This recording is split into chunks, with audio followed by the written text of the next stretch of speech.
being posed by her and Miss Rihanna A. Cantana. Next is Mantawin Benjamin A. with honors and with outstanding performance in work immersion under ICT STRAM, and also recipient of KCC Academic Excellence.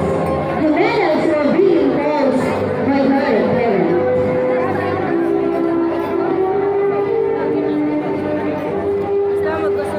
Ito po ang Next is graduate na Madam Jessie ito po ang with honors graduate and with outstanding performance in pinaka-youngest. work immersion under ICT STRAM, and a recipient also of the KCC Academic Excellence Award.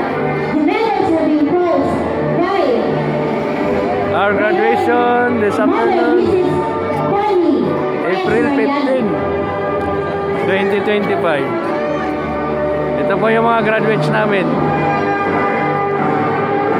Next in line is Masuka Dansari with honors and with outstanding performance in social science, research, work immersion under ICT STRAM, and also a recipient of KCC Academic Excellence Ito po Award. mga graduates namin.